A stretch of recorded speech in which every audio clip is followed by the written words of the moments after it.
क्या भविष्य की जरूरत है नया संसद भवन? आखिर क्या वजह है कि नए संसद भवन बनाने की जरूरत पड़ी है? आइए जानते हैं आज इसी के संबंध में कि नए संसद भवन की जरूरत आखिर क्यों है।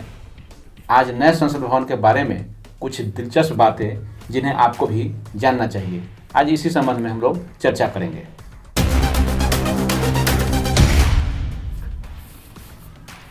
नमस्कार, मैं संजीव समीर और आप देख रहे हैं समीर संवाद लाइव। हमसे जुड़े रहने के लिए और अपना प्यार देने के लिए हमारे यूट्यूब चैनल समीर संवाद लाइव को लाइक, शेयर और सब्सक्राइब करना न भूलें।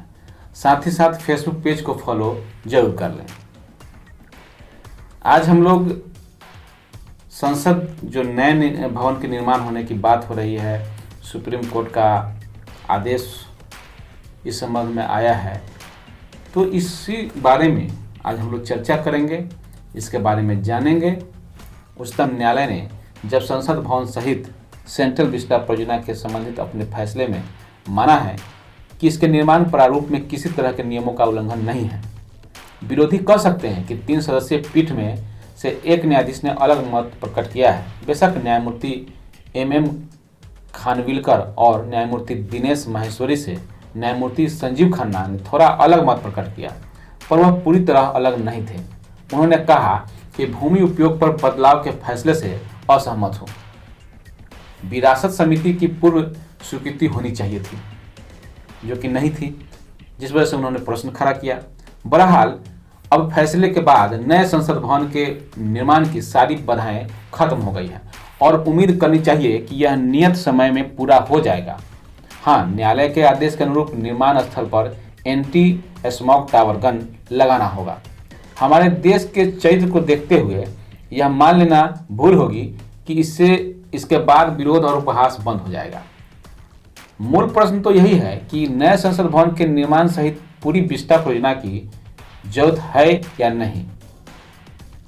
सच यह है कि लंबे समय से संसद भवन ही नहीं, प्रधानमंत्री आवास एवं कार्यालय, सचिवालय और आसपास के अन्य सरकारी कार्यालयों, भवनों, अन्य निर्मित स्थलों, केंद्र सरकार के अन्य कार्यालयों को भविष्य का ध्यान रखते हुए परिवर्तित और आवश्यकता अनुसार पुनर्निर्माण या नए सिरे से निर्माण की बात की जा रही है।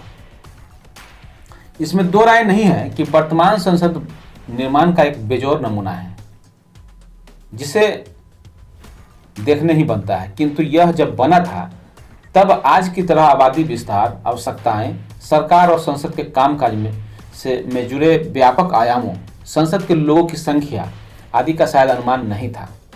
बीच बीच में थोड़े परिवर्तन और निर्माण आदि होते रहे, पर संसद भवन को जिस तरह की मरम्मत और व्यापक बदलाव की जरूरत है वह नहीं हो पा रहा है। यह संभव भी नहीं था। यही नहीं, दोनों सदनों में बैठने की क्षमता अधिकतम स्तर तक पहुंच चुकी है। मंत्रालयों के कार्यालय भी अलग अलग जगहों पर हैं। इससे सुरक्षा व्यवस्था सहित अनेक समस्याएं आ रही हैं। अगर निर्माण होना ही है तो बिना योजना के करने की जगह समूचे लुटियन जोन का एक साथ योजना बनाकर संपूर्ण रूप से किया जाए। इसके लिए आज़ादी की 75वीं वर्षगांठ यानी कि 2022 तक पूरा करने से बेहतर अवसर नहीं हो सकता है।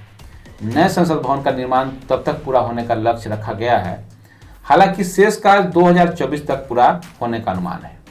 जैसा कि हम जानते हैं कि 1911 में ब्रिटिश आर्किटेक्ट एडविन लुटियंस के डिजाइन पर निर्माण के बाद नई दिल्ली का नया स्वरूप अस्तित्व में आया। 1921 से लेकर के 1927 के बीच संसद भवन बना। उस समय के इंडिया गेट से राष्ट्रपति भवन तक के 3 किलोमीटर लंबे राजपथ के आसपास के इलाके को सेंट्रल विस्टा का नाम दिया गया था।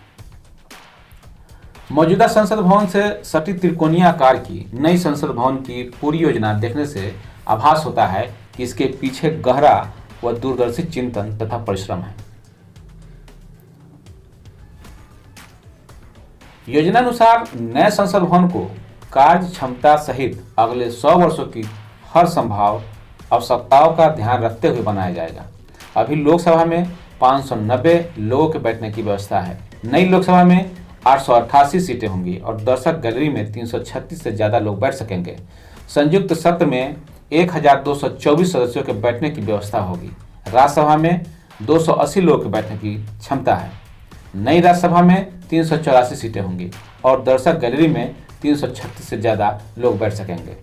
नए भवन में उच्च गुणवत्ता वाली ध्वनि तथा दृश्य श्रव्य सुविधाएं, प्रभावी आपातकालीन निकासी आदि की व्यवस्था होगी।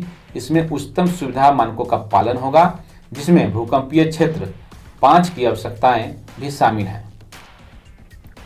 राजनीति को परे रख दें तो नया संसद भवन तथा उससे जुड़े सारे निर्माण भविष्य की संभावनाओं और उससे पैदा होने वाली आवश्यकताओं को पूरा करने और विविधताओं में एकता के चरित्र वाले भारत के वर्तमान एवं महान अतीत का एहसास कराएंगे। तो ये थी देश की विरासत से जुड़ी हुई बड़ी जानकारी। इसी तरह के अन्य जानकारियों के लिए समीर संवाद से जुड़े रहें। धन्यवाद। जय हिंद, जय भारत।